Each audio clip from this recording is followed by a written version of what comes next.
Bonjour. Donc moi, je vais vous parler de l'hyperactivité, qui fait partie ou pas du TDAH. Des fois on est TDA, des fois on est TDAH. Et le H, qu'est-ce qu'il veut dire exactement? Du coup, d'après la définition du Robert, ça définit une activité intense et excessive par rapport à une norme. On peut aussi l'entendre sous le nom de syndrome hyperkinétique. Donc, ce trouble agit sur la concentration, l'attention et la motricité. C'est un des symptômes majeurs du TDAH. Donc, on parle de différentes hyperactivités. Donc, on a l'hyperactivité mentale et l'hyperactivité motrice. Donc, l'activité motrice, c'est le besoin de bouger, de parler, de s'occuper de manière excessive, et c'est une difficulté à se détendre. L'hyperactivité mentale, c'est penser sans cesse, passer d'une pensée à une autre, difficulté à les interrompre et difficulté à refuser les sollicitations. Souvent, les personnes qui sont hyperactives, elles ont tendance à aller dans tous les projets possibles. Si on les sollicite pour quelque chose, pour s'investir dans quelque chose, ils vont y aller sans se poser vraiment de questions, ils foncent, c'est des fonceurs. Donc l'hyperactivité, elle est plus facilement détectable chez les garçons, comme mon collègue a pu le dire tout à l'heure. Les garçons ont plus de problèmes de comportement. L'hyperactivité motrice, elle peut rester présente à l'âge adulte. L'hyperactivité motrice est plus présente chez les enfants. Et l'hyperactivité mentale est plus présente chez les adultes. En général, elle se transforme à l'âge adulte. Elle s'intériorise. Donc les conséquences de l'hyperactivité, chez les enfants, ils vont être agités, difficulté à rester assis et à ne pas bouger, l'impulsivité, un manque de concentration et des troubles de l'apprentissage. Chez les adultes, on a les mêmes problèmes, mais à ça va s'ajouter le problème de gestion de temps. Parce qu'évidemment, quand on est enfant, on gère pour nous. Là, on se gère soi-même. Donc en général, c'est là qu'on voit qu'il y a une mauvaise gestion. Et des problèmes relationnels.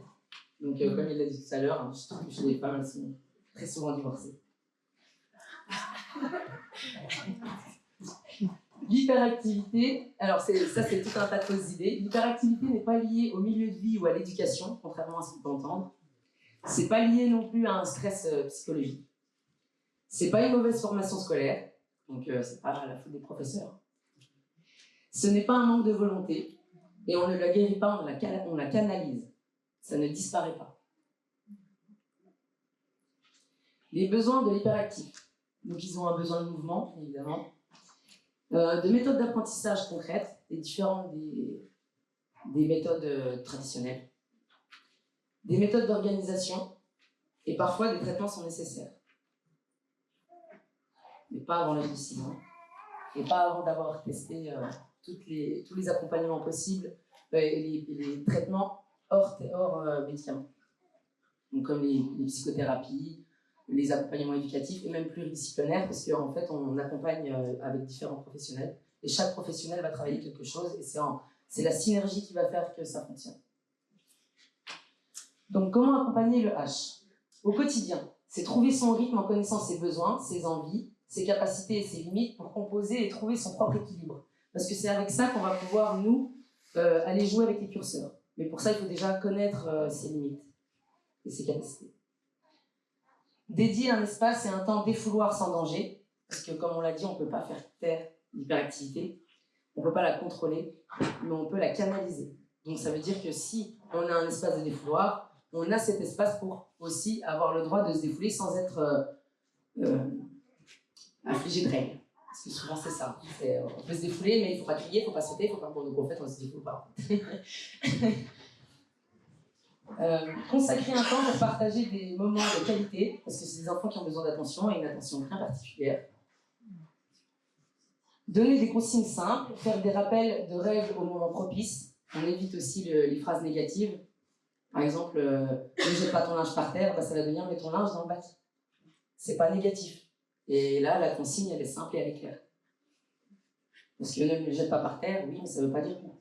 Et ça veut pas dire qu'il ne le comprend pas, c'est juste que ça lui demande trop d'informations, trop de réflexion, c'est trop. Alors que si c'est simple, c'est compris, ça va mieux. Avant d'énoncer un interdit, anticiper une solution de rechange.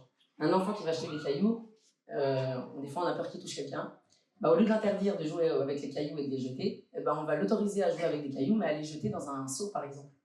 Il y a un but, il y a un objectif. On ne l'a pas interdit, on a détourné le comportement.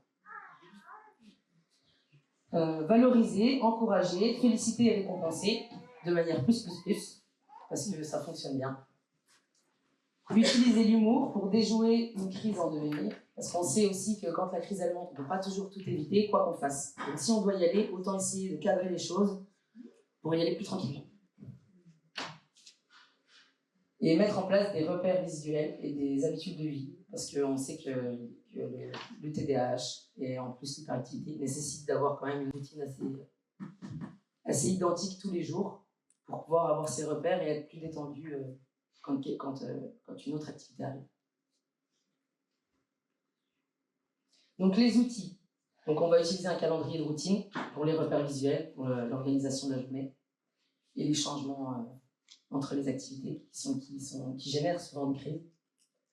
Un time timer pour aussi cadrer le temps, parce que les repères temps c'est important. Parce que c'est ça qui est compliqué chez les hyperactifs. On peut mettre en place des tableaux d'économie de jetons avec détermination d'objectifs. Donc par exemple, alors on n'utilise pas les objectifs, mais il faut être sage, parce que ça ne veut rien dire. Clairement, être sage, ça ne veut rien dire. Donc c'est plutôt, aujourd'hui, je ne vais pas taper ma sœur. Bah, c'est un objectif clair. Et du coup, si s'est bien tenu toute la journée et qu'il a eu ses jetons, et ben, il pourra avoir sa récompense. Et du coup, on utilise beaucoup les repères visuels, donc des pictogrammes et des images. Donc ensuite, dans les méthodes, c'est beaucoup sur l'organisation. Donc structurer le temps avec des repères visuels sur les activités de la journée. Décomposition structurée des tâches avec des repères visuels. Utiliser un sens de travail bien particulier, donc de gauche à droite. Donc c'est à faire, et une fois que c'est fini, ça va de l'autre côté. C'est vraiment pour avoir un repère espace et un repère de avant-après. Aménagement de l'espace, l'espace de travail et les espaces spécifiques. Donc l'espace de travail, on essaye de faire en sorte qu'il y ait le moins de stimuli possible. Donc on essaye de mettre l'enfant au milieu de la classe, devant le tableau, pour qu'il soit centré. Quand il est en train de faire son activité, on évite qu'il y ait plein de choses sur le bureau. S'il a juste ce qu'il a besoin, son cahier, son stylo, ça suffit. Il n'a pas besoin d'avoir sa petite lampe Pokémon, des trucs comme ça.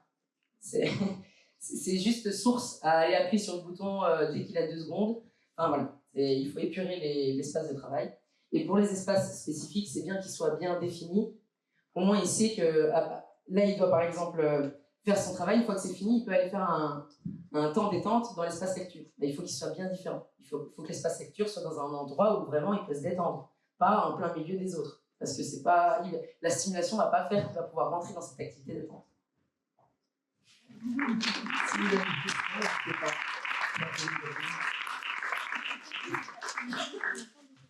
Ah oui, et cet après-midi, du coup, il y aura des stands, surtout sur tout ce qui est l'accompagnement scolaire, sur toutes les méthodes utilisées pour vos enfants, pour pouvoir vous familiariser avec celles-ci et pourquoi pas vous aussi vous permettre de les utiliser. Et plein d'outils et de méthodes vous seront donnés dans les stands. Donc, je vous invite vraiment à aller voir les stands et vous aurez beaucoup de réponses concrètes.